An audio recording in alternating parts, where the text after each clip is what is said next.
Hey everyone, welcome to my little channel, The Sword Rules. My name is Dean. This video is going to be for my BMW fans out there. Today we're going to be putting in a couple of go fast parts. As I mentioned in a preview video, I've got the Dinan turbo inlet in carbon fiber. Should open up that airflow quite nicely.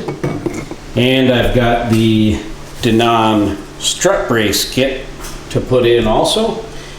I'm not going to show the removal of most of the items underneath the hood there that I have to get off to install the inlet, because I covered that in another video when I put in the Dinan cold air intake. Okay, I'll quickly take you through what I'm going to be doing underneath the hood here. Before I actually get started, we're going to be taking these two strut braces off, of course, because I'm putting the Dinan units on.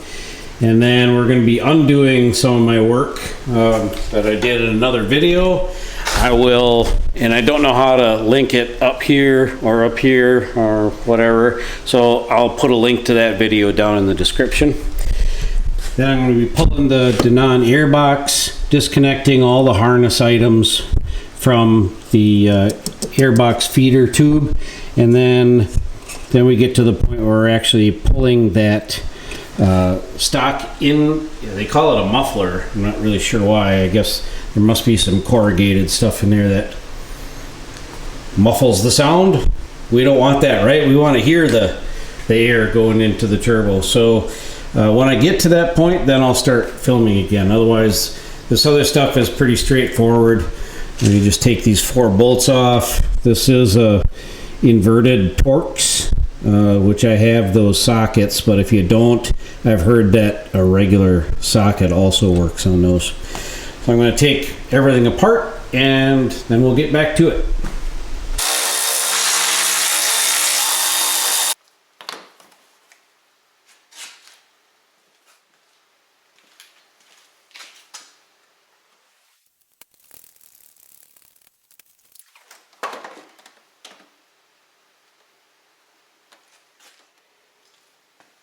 Okay, I wanted to give you a quick update on where I'm at. It's too difficult to film while I'm doing this work in here, so I'm going to have to do a couple of steps and then get you up to date.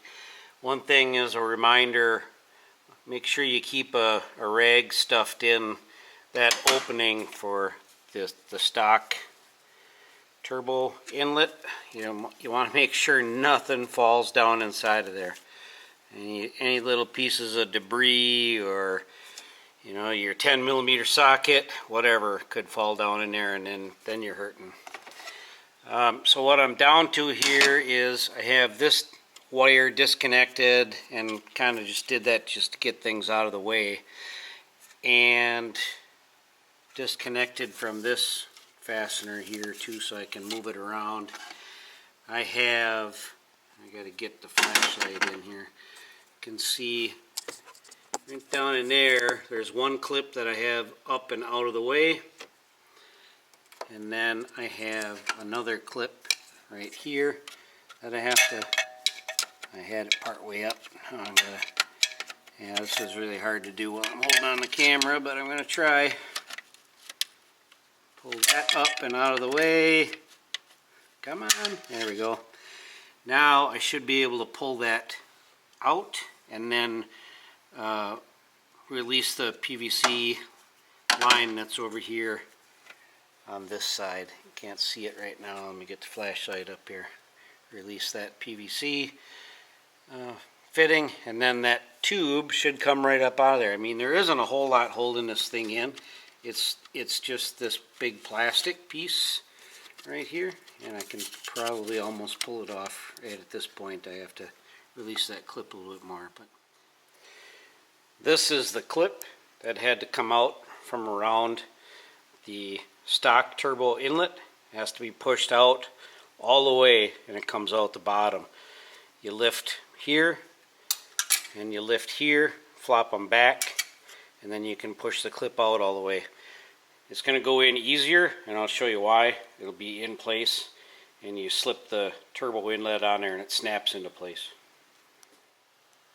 Okay, I got that PVC connector off. You can see it on this side over here. It's a squeeze connector, so you squeeze the tabs together and then it unlocks it. And then your stock turbo inlet is out. Now I need to transfer over that O-ring and the clip.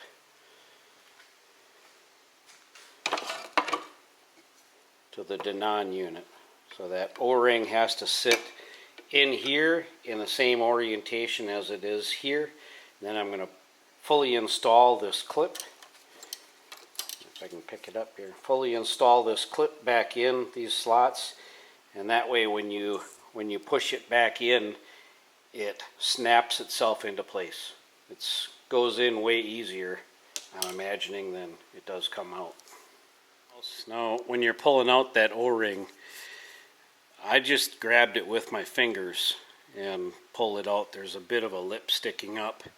I wouldn't use any sharp tools in there. Maybe if you need something to get it started, maybe like a plastic trim tool or something, but I wouldn't touch that with a screwdriver or anything. You might nick it or rip it, and you have to have a good solid seal right there.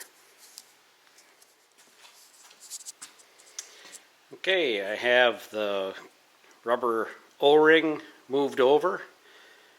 I did take a little bit of 10W30 oil on my finger and spread it all around on that O-ring. Just you want to make sure it slides on nice and doesn't roll out of that channel. I also have the spring clip reinstalled, which, like I said, is going to make it really easy for you just push that on to the turbo inlet and it will snap in place. I can put my PVC line back on there and start putting things back together. Okay, I've got it in place. Let me pull this out of the way. There's the intake inlet tube. I decided I'm going to put this back together in slightly different steps, and one different step than the way I took it out. I'm going to install the boot in here first instead of trying to get the whole unit down in there. Okay, I've got the old cold air intake back in, and I've got that top hose clamp torqued down. It's right here. All that's left is that. And to put the top back on, you don't have to pull the top off your cold air intake. I did just because I wanted to see what condition the filter was in. And if I remember right, I've only got a couple thousand miles on this one. It looks pretty good yet. So we're not going to change that out or clean it. So I'm just putting a little dab on there. That's all you need. Start threading these through. Run those down to snug, and then I'll get the torque wrench.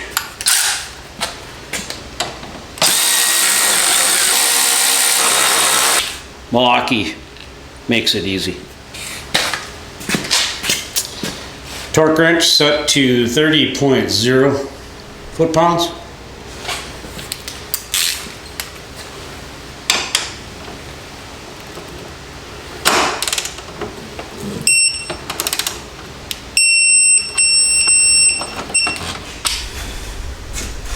Can't really see it after it's installed. It's way down in there. Strut braces installed. They look really nice. I'm sure it adds, you know, a half a horsepower. Maybe even a whole horsepower just because of that white lettering on there. I am going to fire this thing up under the cover of nightfall. Take a little trip to Mexico and see how this thing sounds. I'm supposed to be able to hear more turbo we'll see. Maybe more blow-off valve, I don't know. But I'll report back in a little while. Till then. And I'm back from Mexico. It was a wild ride. I absolutely can hear the turbo, especially above 4,000 RPM. I can hear it in first, second, and third gear. After that, the wind noise picks up and I'm not able to hear anything then. I'm surprised actually that I'm hearing it as well as I am, because I don't have the greatest hearing anymore.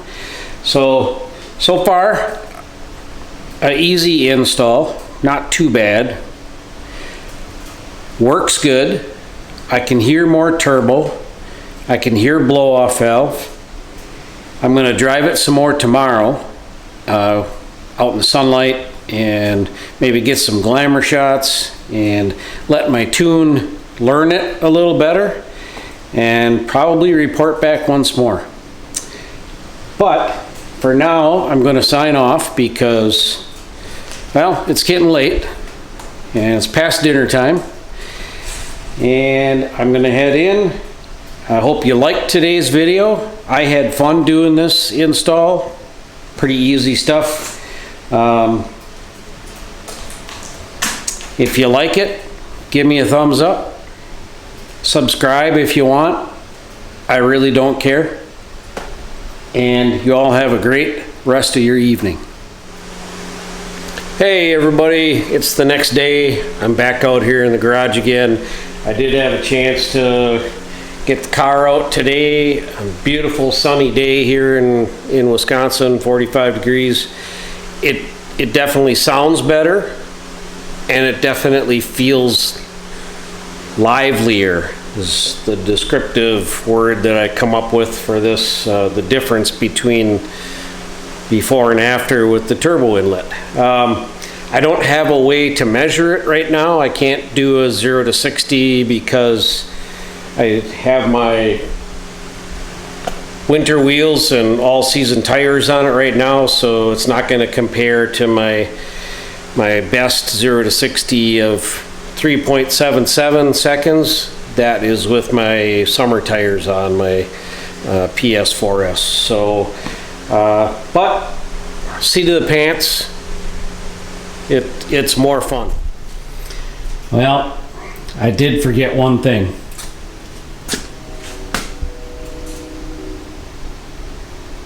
Now it's done.